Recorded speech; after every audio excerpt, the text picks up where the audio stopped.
ठीक है। अच्छा, मेरा ये तुम्हारा जो एवोल्यूशन का जो चैप्टर है बेटा, ये न्यू बुक से मैंने की पॉइंट्स बनाए इसके। इस चैप्टर से ज़्यादा पीएमसी में आता नहीं है, और यानी कि ये इतना ज़्यादा इंपॉर्टेंट चैप्टर नहीं है। इसके जितने की पॉइंट्स मैं बना सकता था मैंने न्यूज़ इन बोर्ड से बना लिए। तो आपको फिर न्यू सिलबोर्ड से अगर आप कर लो तो इस चैप्टर को, तो फिर आपको पुरानी सिलबोर्ड पढ़ने की जरूरत नहीं है। सही है। इसके क्या क्या टॉपिक्स हैं बेटा? एवोल्यूशन है, एवोल्यूशन के कॉन्सेप्ट्स हैं, यानी कि बाकी साइंटिस्ट की नज़र में एवोल्यूशन क्या था, या सही, और उनकी क्या थ्योरीज थी। और डार्विन्स थ्योरी है, लिमार्क्स थ्योरी है, और एविडेंस है एवोल्यूशन के। और एक और लास्ट टॉपिक है इसमें, न्यू डार्विनिज्म। तो चाहो तो तुम अपनी न्यू सिल बोर्ड ओपन कर सकती हो, तो उसमें तुम्हें ये सारे पॉइंट्स मिल जाएंगे। 7 पेजेस का ये सम अप कर दिए पीडीएफ, तो ये हो जाएगा। अच्छा, मीरा मुझे ये बताओ बेटा कि इस चैप्टर के बाद तुम लोगों का इनहेरिटेंस और बायोजेनेटिक्स ये दो करवाने हैं, राइट? ऐसी है ना? सही। तो कल मोस्ट प्रोबेबली इंशाल्लाह या तो सुबह के स्लॉट में या तो कोई शाम के स्लॉट में 2 या 3 घंटे की एक्स्ट्रा क्लास रखूंगा। तो उसमें मैं जो भी है पहले वो करवा दूंगा। बस ये कोशिश करेंगे जिसको वाइंड अप करेंगे। अच्छा, मेरा इम्यूनिटी का हैंडआउट मैंने ग्रुप में सेंड किया था। इम्यूनिटी का हैंडआउट हम लोगों के ग्रुप में। ठीक है, ओके, सही। इम्यूनिटी का हैंडआउट सही। उसको बेटा एक नज़र देख लेना, फर्स्ट लाइन ऑफ डिफेंस और बहुत से बहुत बस सेकंड लाइन ऑफ डिफेंस। अच्छा, एवोल्यूशन क्या चीज़ होती है मेरा और अफशा? हाँ जी, कुछ बता सकते हो बेटा? एवोल्यूशन का मतलब सामने तो लिखा हुआ है, वैसे खुद से अगर आप लोग ट्राई करो, क्या चीज़ होता है एवोल्यूशन? मतलब किसी भी चीज़ का ग्रेजुअली आहिस्ता आहिस्ता डेवलप होना, बिल्कुल चेंजेस आना। चलो मैं तुमसे पूछता हूँ, ये चेंजेस बेटा कैसे आती हैं? थोड़े टाइम में, या ये मिलियंस ऑफ ईयर्स भी लग सकते हैं, यानी कि कम टाइम है या ज़्यादा टाइम है?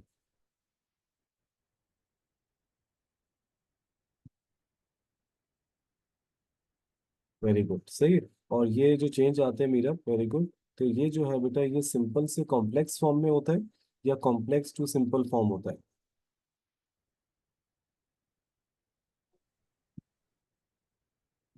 तो ये वेरी गुड, सही है। ये सिंपल फॉर्म्स मतलब अकॉर्डिंग टू साइंस एवोल्यूशन जो है वो सिंपल से कॉम्प्लेक्स फॉर्म में किसी भी ऑर्गेनिज्म का में इसके अंदर ग्रेजुअल चेंज आने को कहते हैं, सही। अच्छा, नवीरा बेटा आवाज आ रही है?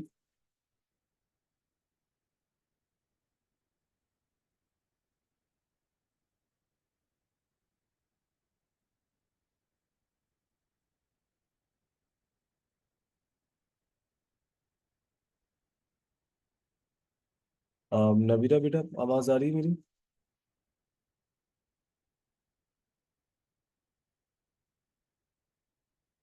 अच्छा, चलो भी नवीरा जवाब दे देंगे इंशाल्लाह।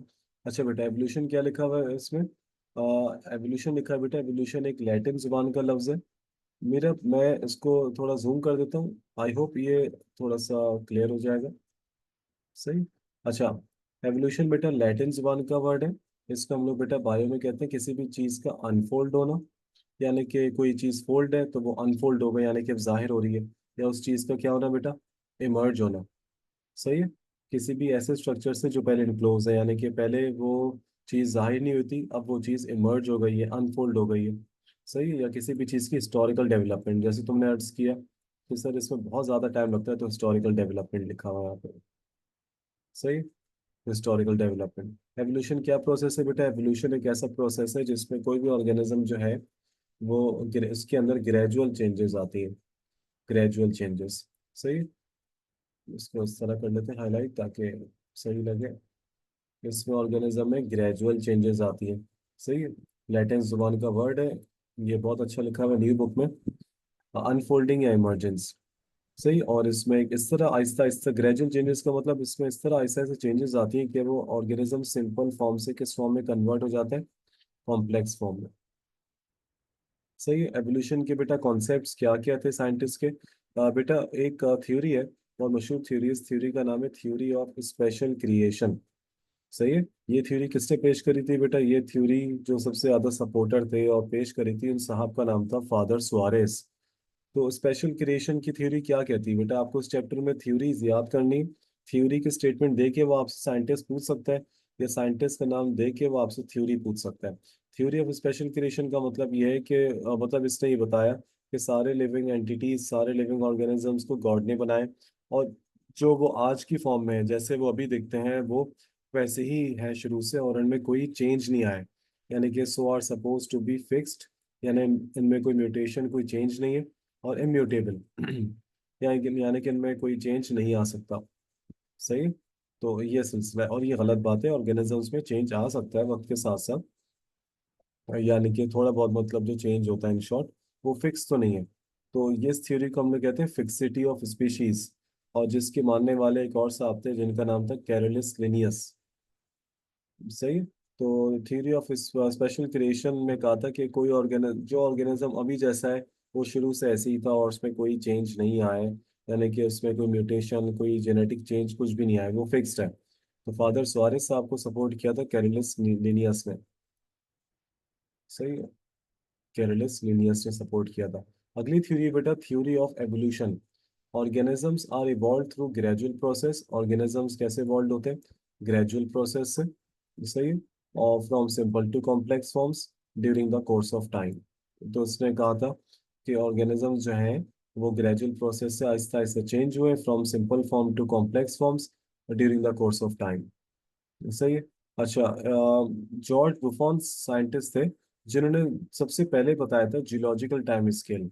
जियोलॉजिकल टाइम स्केल क्या होता है बेटा? कि उन्होंने बताया कि वक्त के साथ साथ जो है वो किस तरह जो है वो अर्थ की ज्योग्राफी वगैरह बदली, एरियाज बदले, और उन्होंने वो ऑर्गेनिज्म जो है वो कुछ वहीं रह गए, कुछ वहां से माइग्रेट कर गए, कुछ उनमें चेंज आया। तो जियोलॉजिकल टाइम स्केल जो है वो किसने बताया था? जॉर्ज बुफॉन साहब ने। तो सही। और ये कॉन्सेप्ट बिल्कुल टोटली अपोजिट था किसके? एवोल्यूशन के, क्योंकि थ्योरी ऑफ स्पेशल क्रिएशन में था कि ऑर्गेनिज्म फिक्स्ड है और इम्यूटेबल है। ये सही। और जबकि जॉर्ज बुफॉन साहब ने कहा था कि नहीं, ऑर्गेनिजम्स में एवोल्यूशन होता रहता है। सही है। तो ये बिल्कुल अपोजिट था किसके? थ्योरी ऑफ स्पेशल क्रिएशन के। जी मेरा, यहाँ तक समझ में आया बेटा? First page. दो थ्योरीज पढ़ी है, थ्योरी ऑफ स्पेशल क्रिएशन और थ्योरी ऑफ एवोल्यूशन।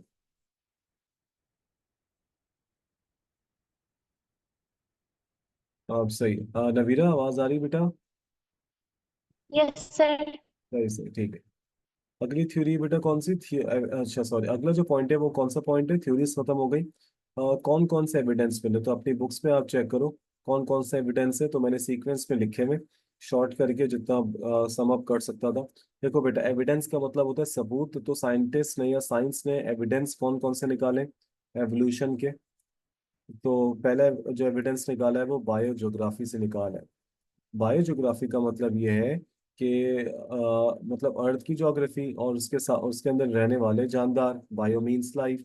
सो तो साइंटिस्ट ने क्या बोला बेटा? साइंटिस्ट ने कहा, साइंटिस्ट बिलीव दैट, साइंटिस्ट का ये मानना है कि जो अभी के जो आपको कॉन्टिनेंट्स नजर आते हैं, जिसको उर्दू में बड़े आजम कहते हैं, यानी कि वो पहले ऐसा नहीं था। अर्थ जो थी वो बस वो सिंगल पीस ऑफ लैंड थी, और जिसको हम लोग सिंगल पीस ऑफ लैंड को कहते हैं पेंजिया। यानी कि अर्थ जो है वो अलग अलग कॉन्टिनेंट्स में डिवाइड नहीं थी, बस अर्थ जो थी वो सिंगल पीस ऑफ लैंड थी। अभी हम देखते हैं कि दुनिया में 7 बड़े आजम है, कॉन्टिनेंट जिसको कहते हैं Australia, Asia, Africa, Europe, north America, south America. सही। तो वो पहले से डिवाइडेड नहीं थी, वो बस सिंगल पीस ऑफ लैंड थी जिसको पेंजिया कहते हैं। आहिस्ता आहिस्ता क्या हुआ बेटा? स्लोली एंड ग्रेजुअली कुछ चेंजेस आया, यानी कि जिसमें अर्थ कोई भी हो सकता है, बहुत सारे चेंजेस हो सकते हैं। तो इसकी वजह से जो है वो लार्ज पीसेस ऑफ लैंड जो है वो क्या हो गए? टूट गए। सही है। और वो एक दूसरे से सेपरेट होना शुरू हो गए। तो जो ऑर्गेनिज्म बेटा जहाँ थे वो वहीं रह गए। यानी कि अब मिसाल के तौर पे कैंगरू है बेटा, कैंगरू है मिसाल के तौर पे। सही है। यहाँ पे बेटा कैंगरू है। अब ये सिंगल पीस ऑफ लैंड जो है वो टूट गया है। बीच में बेटा आपके पास, आपका अल्लाह भला करे, वाटर है। तो क्या कैंगरू माइग्रेट करके इस जगह पे जा सकता है? तो आपका क्या जवाब होगा? नहीं, कैंगरू माइग्रेट नहीं कर सकता। जो जहाँ थे वो वहीं बस गए बेटा, और उन्होंने अपनी करंट पोजीशन पे ही रह के अपने आप को क्या कर लिया? डाइवर्सिफाइड, यानी कि अपनी तादाद बढ़ा ली, वैरायटीज बढ़ा ली। तो बेटा आपको कोई बच्चे बता सकता है बच्चों, मार्सुपियल मैमल किसको कहते हैं? मैंने पढ़ाया था किंगडम एनिमेलिया में। मार्सुपियल मैमल,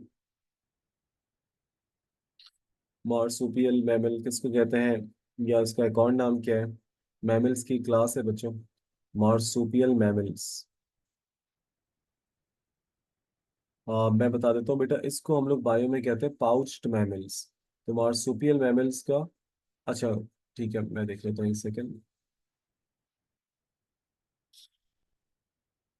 जी बेटा, मेरा मैं पूछ रहा था मार्सुपियल मैमल्स बेटा। मार्सुपियल मैमल्स किसको कहते हैं बच्चों? मार्सुपियल मैमल्स कहते हैं पाउच्ड मैमल्स, और उसमें कैंगरू आता है। सही, तो मार्सुपियल मैमल्स का एक और नाम है बेटा पाउच्ड मैमल्स। सही है? इसमें कैंगरू भी आता है। अच्छा, बेटा मुझे कौन बताएगा कि व्हाट इज पैलियोंटोलॉजी? पैलियोंटोलॉजी क्या होती है? पैलियोंटोलॉजी क्या होती है? कि किस चीज की स्टडी को कहते हैं बेटा palaeontology? Palaeontology is the study of, जी very good Akshar, palaeontology is the study of fossils. तो बेटा दुनिया का सबसे पुराना फॉसिल जो एनिमल है वो किसको माना जाता है साइंस की नज़र में बेटा? वो एक बर्ड है, थी सॉरी, इसका नाम है आर्चियोप्टेरिक्स। और ये बेटा एक फॉसिल बर्ड है जो कि 1861 में डिस्कवर हुई बेवेरिया जर्मनी में। और ये 150 साल, 150 मिलियन साल पुरानी बर्ड है। और इस बर्ड की खास बात साइंटिस्ट क्या कहते हैं कि इसमें मिक्स कैरेक्टरिस्टिक्स है बेटा, बर्ड के भी और रेप्टाइल के भी। बेटा बर्ड्स की, जी very good, connecting link with between reptiles and true birds. Avian का मतलब होता है बेटा बर्ड, एवियन का मतलब होता है बर्ड। तो इसमें बर्ड लाइक कैरेक्टर कौन से थे? इसमें चोंच थी, बीक, इसमें विंग्स थे, इसमें एक टेल थी, और इसकी पूरी बॉडी कवर्ड हुई हुई थी किससे बच्चों? फेदर से। और इसमें रेप्टाइल वाले कैरेक्टरिस्टिक्स कौन से थे? इसकी जो टेल थी दुम, उसमें वर्टिब्रा थे। और आपको पता है कितने वर्टिब्रा थे? तो अपने पास लिख लो, 20 वर्टिब्रा। तो उसकी सिर्फ दुम में कितने वर्टिब्रा थे? 20। 20 वर्टिब्रा एंड टेल। उसके टीथ थे, बर्ड्स के टीथ नहीं है। फिंगर्स एंड क्लॉज, शार्प पंजे थे इसके, फोर लिम्स, आगे वाले लिम्स में। और की लेस स्टर्नम। बेटा की लेस स्टर्नम का मतलब होता है इस तरह स्टर्नम था उसका, जिसको हम लोग बायो में कहते हैं रेफ लाइक। की लेस स्टर्नम, रेफ लाइक, यानी कि ये ज्यादा उड़ भी नहीं सकती थी ना, क्योंकि रेफ लाइक स्टर्नम वाले को हम लोग बायो में कहते हैं बेटा running birds, flight less birds, जिनका वेट ज्यादा होता है। तो उसके तो सिर्फ वर्टिब्रा, सिर्फ इसके दुम में 20 वर्टिब्रा थे, तो सोचो कितनी हैवी वेट होगी। तो ये माना जाता है एक लिंक के चेंजेस थोड़ी आई हैं, रेप्टाइल से आहिस्ता आहिस्ता बर्ड्स में कन्वर्ट हुए। अगली जो बेटा एविडेंस साइंस पेश करती है उसका नाम है evidence from comparative anatomy. Anatomy का मतलब होता है बेटा स्ट्रक्चर। बेटा दो किस्म के स्ट्रक्चर्स होते हैं, एक होते हैं होमोलोगस और एक होता है एनालॉगस। साइंस किसको मानती है बेटा? होमोलोगस को, एज एन एविडेंस। तो पेपर में अगर सवाल आया कि बेटा होमोलोगस को साइंस मानती है या एनालॉगस को, तो आपको टिक करना है होमोलोगस। सही। होमोलोगस ऑर्गन क्या होते हैं बच्चों? जिनका आपस में स्ट्रक्चर सेम होता है और फंक्शन क्या होता है? डिफरेंट। मिसाल के तौर पे बेटा आर्म ऑफ मैन, और आपका अल्लाह भला करे flippers of dolphin.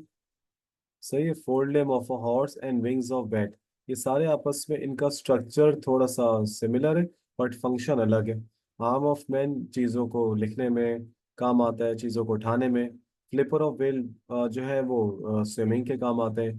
Four limb of a horse running के काम आता है। विंग्स ऑफ बैट फ्लाइंग के काम आते हैं। तो ऐसे स्ट्रक्चर्स बेटा, जिन ऐसे ऑर्गन जिनका आपस में स्ट्रक्चर सेम हो, फंक्शन थोड़ा सा डिफरेंट हो, ऐसे स्ट्रक्चर्स को हम लोग बायो में क्या कहते हैं बच्चों? Homologous organs. एक मिनट प्लीज,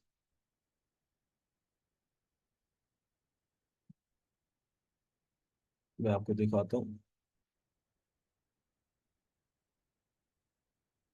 ये देखो, ये बेटा पुरानी बुक है, इसमें एविडेंस है। आप ये चेक करिए एविडेंस। ये दोबारा रीलोड होगा ना, अभी सही आ जाएगा आपके पास।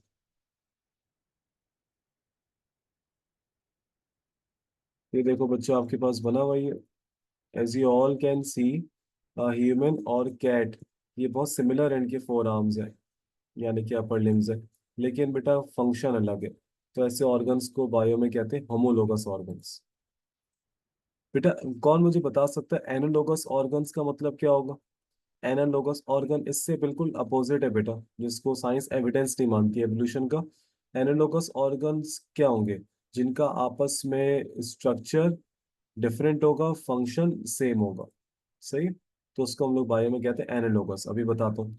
अच्छा बेटा, साइंस कहती है कि होमोलोगस ऑर्गन से ये हम कह सकते हैं कि चूंकि ये सब सिमिलैरिटीज है ह्यूमंस में, कैट्स में, डॉल्फिन में, तो हम सबका एक एंसेस्टर है। तो साइंस क्या कहती है? जितने भी लिविंग ऑर्गेनिजम्स हैं, यानी कि एक, उन सब का क्या है? Common ancestor. उसी से कुछ चेंज होगा ह्यूमंस, उसी से कुछ बदल गए डॉल्फिन्स, कुछ बर्ड्स, कुछ रेप्टाइल्स वगैरह। तो एक एंसेस्टर का होना और उससे डिफरेंट स्पीशीज का इवॉल्व करना, तो उसको बायो में क्या कहेंगे? मुझे आप बताओ सारे बच्चे।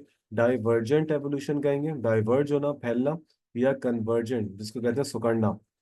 आप लोग क्या बोलोगे? डाइवर्जेंट एवोल्यूशन का मतलब है होगा ये, या ये कन्वर्जेंट एवोल्यूशन है? ये बेटा डाइवर्जेंट होगा या कन्वर्जेंट? डाइवर्जेंट है। डाइवर्जेंट का मतलब क्या होगा अफशा? Very good. कि एक कॉमन और एंसेस्टर है, उससे डिफरेंट किस्म के ऑर्गेनिजम्स इवॉल्व हुए, तो ये डाइवर्जेंट एवोल्यूशन है। तो बेटा होमोलोगस ऑर्गन्स का ताल्लुक किनसे? होमोलोगस ऑर्गन्स का ताल्लुक है डाइवर्जेंट एवोल्यूशन से। क्या लिखा है बेटा, क्या होती है ये?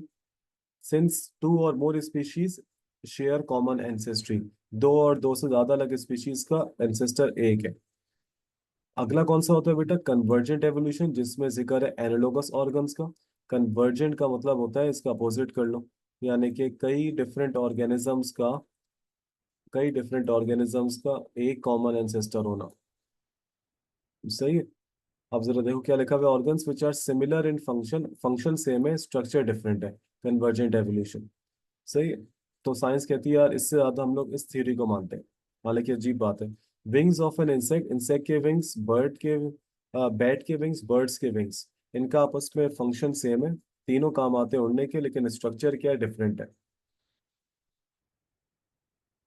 देखो बेटा याद रखना, अब तो बोलो सर बात तो एक ही है, कन्वर्जेंट और डाइवर्जेंट में। बेटा साइंस कहती है कि एक कॉमन एंसेस्टर से ही सारे इवॉल्व हुए।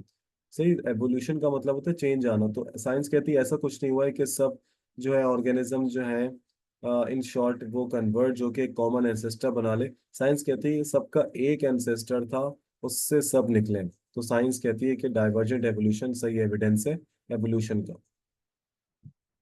सही। तो ये सिलसिला है बेटा इसमें। हाँ जी बच्चों, यहाँ तक सबको समझ में आया? कन्वर्जेंट और divergent, homologous and analogous. Afsha, Meera, Navira, Samra, Wayan जी।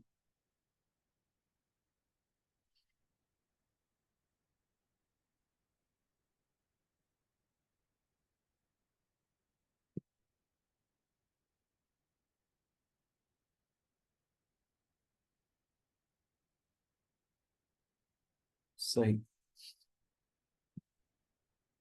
अच्छा बेटा, एक और एविडेंस है आपकी बुक्स में, अगर आप लोग निकाल लो, और ये सामने ओपन होंगी आप सबकी बुक्स। एविडेंस है बेटा मॉलिक्यूलर बायोलॉजी। मॉलिक्यूलर बायोलॉजी में हम लोग डीएनए, जीन्स, क्रोमोसोम्स पढ़ते हैं। बेटा याद रखिएगा, हम सब के अंदर प्रोटीन्स हैं। कौन मुझे बताएगा प्रोटीन किससे मिलके बनता है? Proteins are made up of, proteins are made up of, जी बच्चों, proteins are made up of amino acids. Very good. और बेटा वेरी गुड मेरा अफशा, अमाइनो एसिड जो है बेटा, उसको कौन बनाता है? कौन सा कोड होता है अमाइनो एसिड के अंदर? जो कोड होता है, जिससे अमाइनो एसिड कोड होते हैं, तो उस कोड को क्या कहते हैं बेटा? उस कोड को बेटा बायो में कहते हैं, आप सबको पता है, उस कोड को बायो में कहते हैं जेनेटिक कोड। सही। अमाइनो एसिड्स जिन कोड से मिलके बनते हैं, तो उन कोड्स का नाम होता है बेटा जेनेटिक कोड। सही है। तो मॉलिक्यूलर बायोलॉजी में साइंस कहती है कि जेनेटिक कोड सबसे बेस्ट एग्जांपल है, वन ऑफ द बेस्ट है। कैसे? और बेटा जेनेटिक कोड आपने बच्चों नाम सुना होगा, कोडॉन्स। कोडॉन्स जेनेटिक कोड जिन फॉर्म में होता है, उस फॉर्म को कहते हैं कोडॉन्स। सही। कोडॉन्स में कोई मुझे बताएगा क्या होता है कोडॉन्स? तीन का होता है या दो का होता है? यानी कि ट्रिपलेट्स है या डुप्लेट्स है? दो का या? सर 3 का होता है। बिल्कुल, ट्रिपलेट्स। सही। नाइट्रोजनस बेसिस 4 किस्म की होती है बेटा, एडिनिन, एडिनिन, गुआनिन, साइटोसिन, अगर डीएनए है तो थाइमीन। सही, मतलब कोई सी भी ले लो, मिसाल के तौर पे एडिनिन और थाइमीन और एडिनिन। सही, कोई सी भी आप ले लो। अगर आरएनए है तो आप कर लो, इन शॉर्ट यूएजी कर लो। सही है, यूएसी कर लो। तो ये सारे क्या जेनेटिक कोड है, हर किसी न किसी एक कोड से क्या बनता है बेटा, एक अमाइनो एसिड बनता है। सही है। तो वो कह रहे हैं कि इससे उन्होंने क्या किया एक्सपेरिमेंट। उन्होंने कहा कि भाई ट्रांसलेशन, ट्रांसलेशन वो प्रोसेस होता है बेटा जिसमें आरएनए से क्या बनता है, प्रोटीन।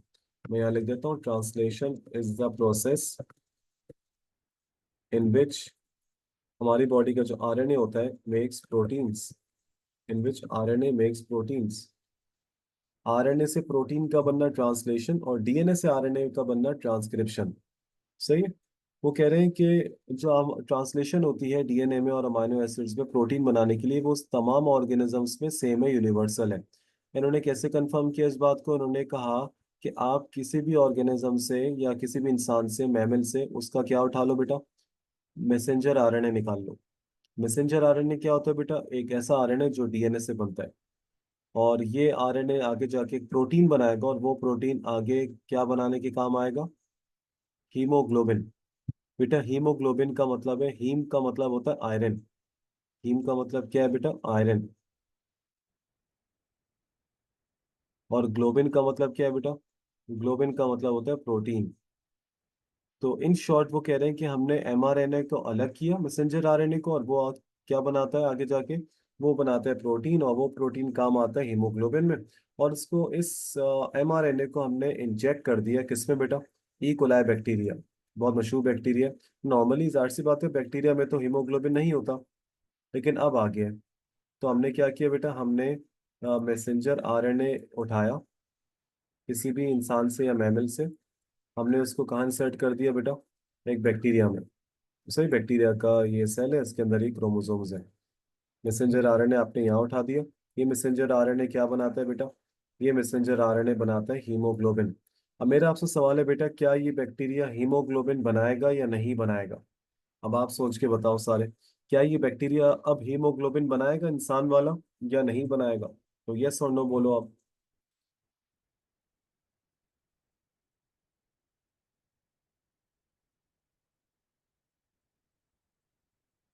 सही है, बनाएगा।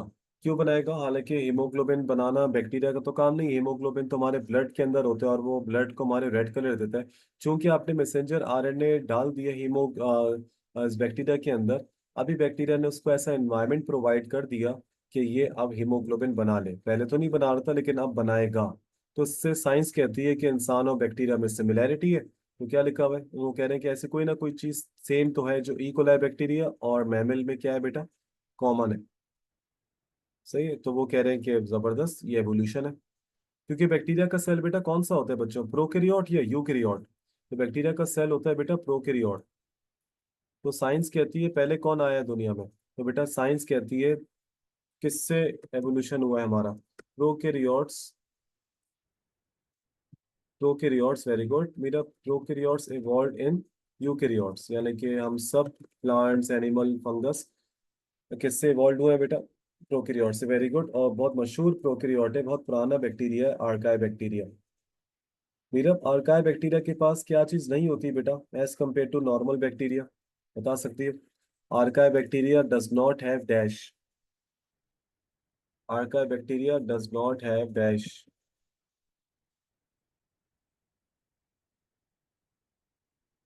आर्काई bacteria does not have cell wall.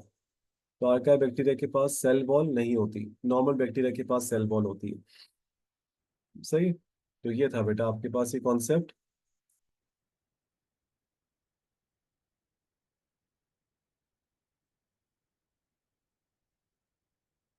अच्छा बच्चों, आप सबने इस साइंटिस्ट का नाम सुना होगा, ये बहुत मशहूर साइंटिस्ट है। इस साइंटिस्ट का नाम है लेमार्क, और उसकी थ्योरी का नाम है लेमार्किज्म। पीटर साइंटिस्ट ने किताब लिखी थी बच्चों, इस किताब का नाम था फिलोसफी ऑफ जोलॉजी। फ्रेंच था, तो उसकी सब बुक का नाम एग्जैक्ट ऐसी है। और ये पब्लिश हुई थी 1809 में। ऐसा ही है।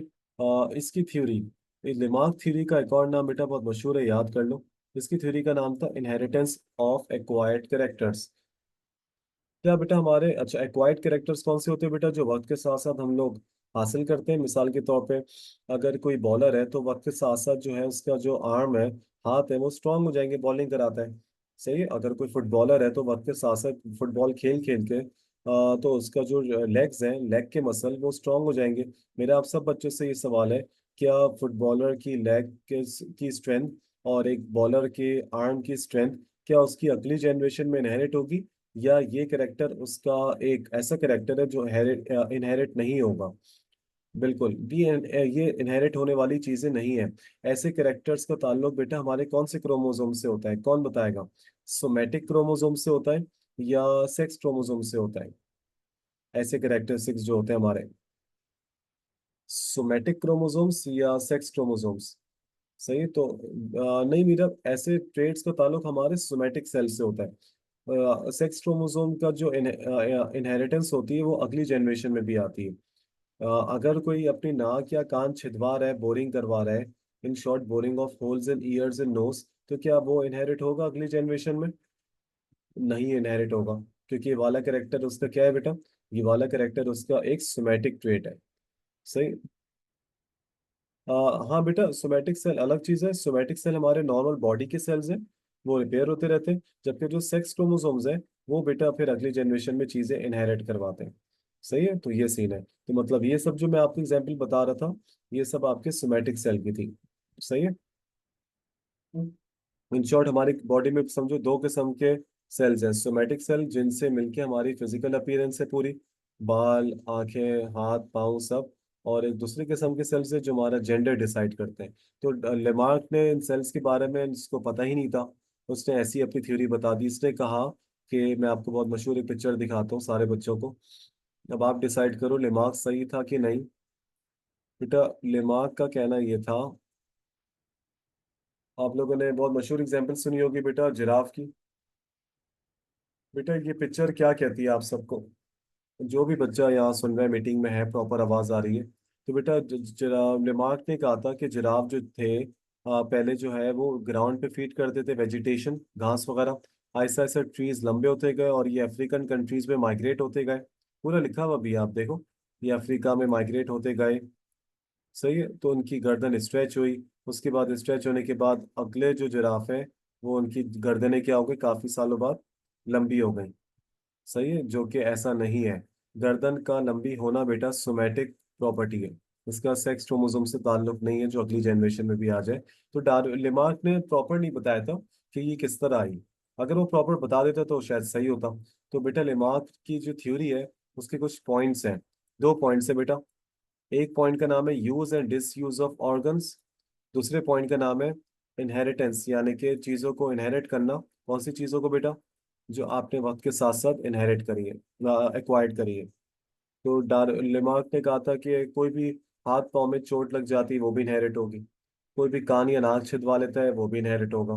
तो मतलब इसकी कहने का मतलब ये था, जो कि बिल्कुल गलत बात है। लेमार्क ने कहा था अगर एक ऑर्गेनिज्म बेटा अपना एक हाथ ज्यादा इस्तेमाल करे तो वो हाथ ज्यादा स्ट्रांग हो जाएगा। जो कम इस्तेमाल कर रहा है, कोई भी अपर लिम या लोअर लिम, तो वो कम इस्तेमाल करेगा तो वो अपर लिम या लोअर लिम, हाथ या पाँव वीक हो जाएगा, फिर वो डिसअपियर हो जाएगा। ऐसा कुछ भी नहीं है।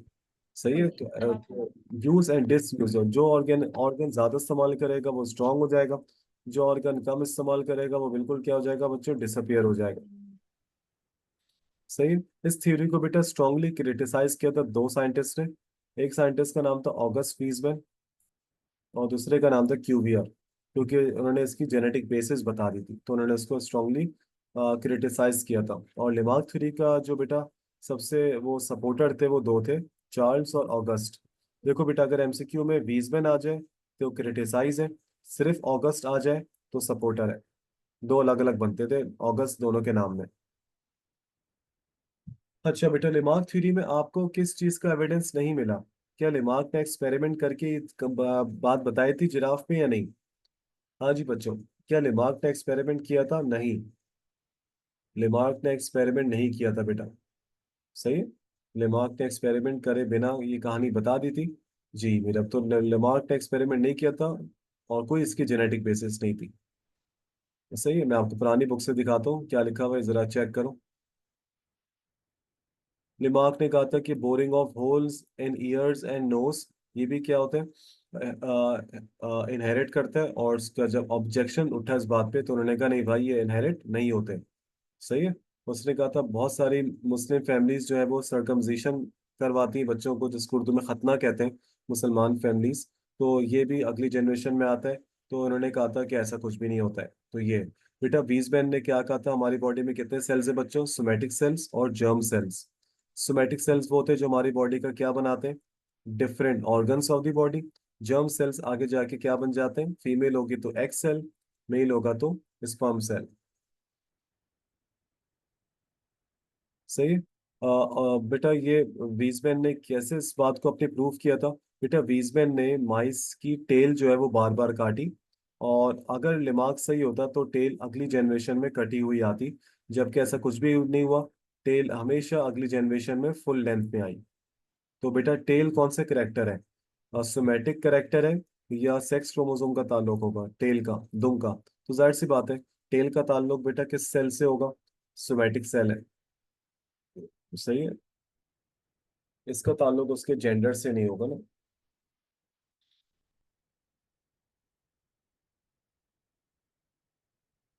जी बेटा, लिमार्क थ्योरी डन है बच्चों। 3 पेजेस रह गए बस, लिमार्क थ्योरी डन।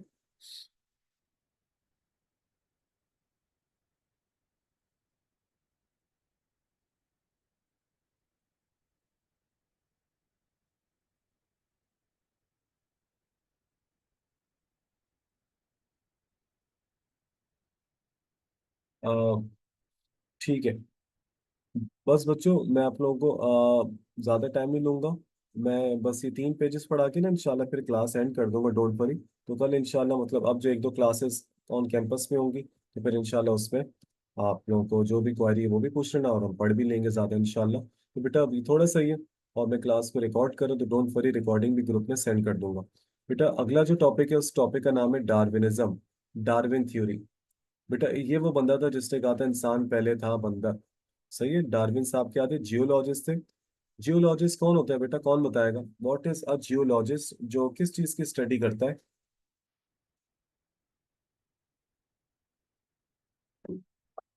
जियोलॉजिस्ट कौन होता है बेटा, कौन बताएगा, what is a who is a geologist. बेटा जियोलॉजिस्ट वो होता है बेटो, बच्चों, जियो मींस अर्थ। तो जियोलॉजिस्ट का मतलब हुआ अर्थ को स्टडी करने वाला। सही। तो डार्विन जियोलॉजिस्ट था और नेचुरलिस्ट था, नेचर को स्टडी करता था। बेटा इसने एक किताब लिखी थी, उस किताब का नाम था ओरिजिन ऑफ स्पीशीज। उसमें उसने स्ट्रांगली ये चीज बताई थी कि हम सबका कॉमन क्या है, एंसेस्टर है। सही है। और उसने ये 5 ईयर्स ट्रिप पे गया था, और इस शिप का नाम था बेटा HMS बीगल। सही। ओरिजिन ऑफ स्पीशीज इसकी किताब का भी नाम था, यही इसका आइडिया था, तो ये प्लीज अंडरलाइन कर लेना। बेटा डार्विन ने जिस आइलैंड पे किताब वगैरह मतलब रिमेनिंग काम किया, स्टडी किया, तो उस आइलैंड का नाम भी आपकी बुक्स में है अल्हम्दुलिल्लाह। उस आइलैंड का नाम है बेटा गैलापेगोस आइलैंड। इसे और लगा दूध का आवाज तो आ रही है, अभी लिखती रहो। नहीं ना, मैं सोच रही हूँ मोबाइल ही रख देती हूँ, उठा के छोड़ू। एवोल्यूशन ही तो पढ़ा रहे हैं, जी पूछ नवीना, लेती हूँ मैं। वीडियो आ रही है।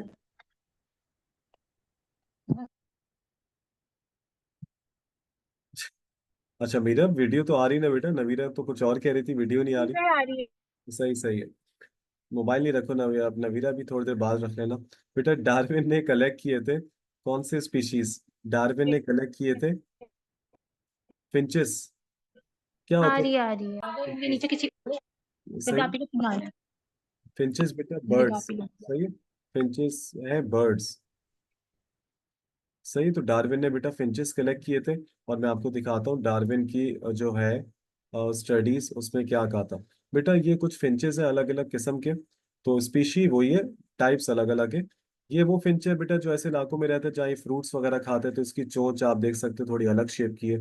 ये छोटे कीड़े ग्रब्स खाता है, ये इंसेक्ट्स खाता है, ये सीड्स खाता है, ये लीव्स पे फीड करता है। तो डार्विन ने कहा था कि इन सब का एक कॉमन एंसेस्टर है ये वाला। इसकी शक्ल भी देखो, नोट करो, बड़ी बनाई हुई है। इसी से ये सारे क्या हुए, इसी से ये सारे क्या हुए, इवॉल्व हुए। तो डार्विन ने कहा ये सारा होता है काम। जबकि अलग अलग हैबिटेट पे आप रहोगे तो जाहिर सी बात है थोड़ा सा चोंच का फर्क तो आएगा। सही। तो डार्विन ने अपनी थ्योरी का एक और नाम भी रखा। अपनी थ्योरी का इसने नाम रखा बेटा थ्योरी ऑफ नेचुरल सिलेक्शन। सही। अच्छा, अगर बेटा वो मीटिंग एंड हो जाएगी अभी 2 मिनट बाद तो दोबारा उसी लिंक पर आ जाना, थोड़ा सा टॉपिक रह गया। तो बेटा सर डार्विन। आप आज कौन कौन से चैप्टर पढ़ाएंगे? बस बेटा इसके बाद मैं क्लास एंड कर दूंगा इंशाल्लाह। कल आपको पढ़ाऊंगा मैं बायोएनर्जेटिक्स। वो क्लास रखेंगे जी जी, मतलब बेफिक्र। कोचिंग में या फिर वो भी Zoom? नहीं नहीं बेटा, वो कोचिंग में रखूंगा, बेफिक्र। हाँ सर, कोचिंग में सही समझ आ जाएगा ना इसलिए। हाँ बेटा, ऐसा तो नहीं बोलो बेटा, ऑनलाइन में भी कोशिश करिए ज्यादा से ज्यादा समझाओ। ऐ- हाँ ऐसा नहीं सर, बोलो बिल्कुल बिल्कुल आप तो सही कह रहे डिमोटिवेशन हैं। मिल जाएगी। चंदा बताओ ये वाले क्यों, क्योंकि मैं चाह रहा अरे था। नहीं सर, आपकी पढ़ाया हुआ समझ में अच्छा चलो चलो, थैंक यू आया। So much. असल में वो एक दो दिन वो 14 अगस्त की वजह से नहीं हो पाया था फिजिक्स क्लास। क्लास के समझ में आ जाता है। नहीं नहीं, थैंक यू बस Ryan, thank you so it's much okay बेटा। सर। थैंक यू सो लेकिन मच बेटा, फिजिक्स खुश क्लास रहो। में अलग अलग होता है, इसमें समझ में आ रहा है कितना थोड़ा बहुत ऐसे कहते हैं ना पॉइंट्स हाँ वगैरह असल थोड़ा समझ में। में रयान ये वाला वो चैप्टर है बेटा, तुमने भी नोट किया होगा ना इसमें ऐसा देखो मतलब ये फिलोसफिकल चैप्टर है, हमारे टीचर कहते थे, मतलब ये ऐसा है कि बस इसमें आप डिस्कस करो। तो इसलिए बस ये वाला चैप्टर जी जी। रखा। इंशाल्लाह जी कल जी, मजेदार लेकिन चैप्टर है। इसकी जो इंक्वायरी होगी वो आपसे पूछ लूंगा मैं फिजिक्स की बेटा क्लास में। बिल्कुल मोस्ट वेलकम, मोस्ट वेलकम, कोई मसला नहीं। तुम्हारा सही फर्ज है। बेटा पूछना और मेरा भी फर्ज है बताना, कोई मसला नहीं, तुम्हारा राइट है पूछना, कोई टेंशन नहीं है। अच्छा। ओके सही। इस ओके डार्विन की ओके। देखो ये इसमें बस एक काम करना, रैन पीडीएफ सेंड कर दूंगा ना, तो उसमें ये सब चीजें अंडरलाइन कर देना जो मैंने रेड से करी हैं। ये एमसीक्यूज हैं इसके, जैसे डार्विन की थ्योरी का एक और क्या नाम है, तो उसका नाम है थ्योरी ऑफ नेचुरल सिलेक्शन। सही है, तो ये बस कुछ चीजें सही अभी। है सही। सही, अभी मीटिंग एंड होने वाली है। 1 मिनट।